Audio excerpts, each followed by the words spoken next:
বিসমিল্লাহির রহমানির রহিম। আসসালামু আলাইকুম। আমার আপু ভাই বোন দেখতে পাচ্ছ, আজকে রান্না বসাই দিচ্ছি। এখানে হচ্ছে রসুন পেঁয়াজ দিয়ে দিচ্ছি, হলুদ মরিচ দিচ্ছি, স্বাদ মতো লবণ দিচ্ছি। আজকে রান্না করব হচ্ছে কাঁঠালের বিচি দিয়ে কচুর লতি রান্না করব।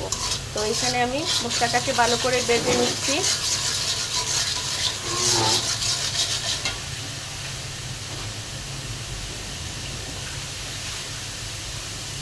প্রথমে আমি কাঁঠালের বিচিগুলো দিয়ে দিচ্ছি, মানে পরে লতির সাথে এগুলা সিদ্ধ হইতে যাইবে না, তবে আগে আগে দিয়ে দিলে একটু কষানো হয়ে যাবে কাঁচা কাঁঠালের বিচিগুলা।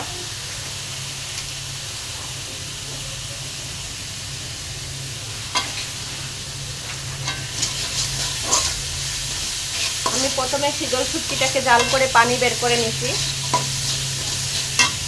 আমি কাঁঠালের বিচি দিয়ে দিচ্ছি, দিয়ে দিব একটু পরে কাঁচামরিচ। কাঁচামরিচটা একটু পরেই দিচ্ছি, গলে যাবে, বেশি জাল হয়ে যাবে।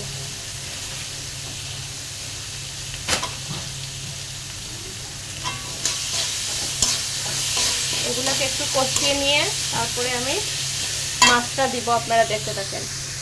দেখতে পাচ্ছি আপু ভাই বোন, এখন আমি দিয়ে দিচ্ছি মাছ আর কাঁচামরিচ।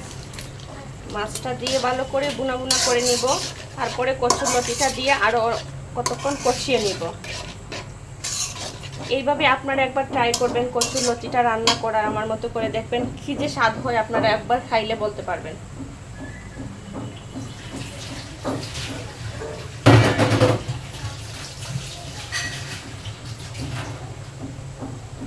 এটা এখন খানিকক্ষণ জাল করে নিচ্ছি। এখন আমি দিয়ে দিব কচুর লতি।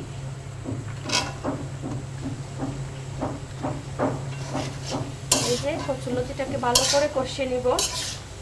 এটাকে কেউ কেউ বলে গলা ধরে না, একদমই গলা ধরবে না। আপনারা এটাকে ভালো করে এইভাবে কষিয়ে নিয়ে তারপর রান্না করবেন। আপনাদেরকে ভাপ দিতে হবে না, কারণ ভাপ না দিলেই চলবে, সিদ্ধ না করলেই চলবে।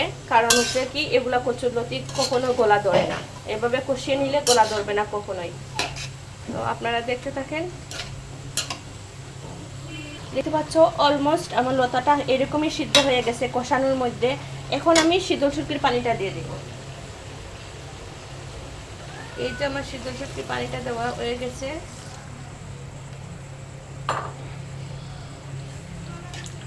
এই তো শুটকির পানি দেওয়া কমপ্লিট। তো এইভাবেই থাকবে, ঝোলটা একদম শুকিয়ে যাবে। এইরকমই কচুর লতিটা শুটকি দিয়ে রান্না করি। আপনাদের যাদের ভালো লাগবে প্লিজ লাইক কমেন্ট করবেন, আমার পাশে থাকবেন, এরকম রান্না করবেন, আমাকে খেয়ে তারপরে কমেন্টসে বলবেন যে আপনাদের কাছে কেমন লাগলো। তো সবাই আমার পাশে থাকবেন। আসসালামু আলাইকুম।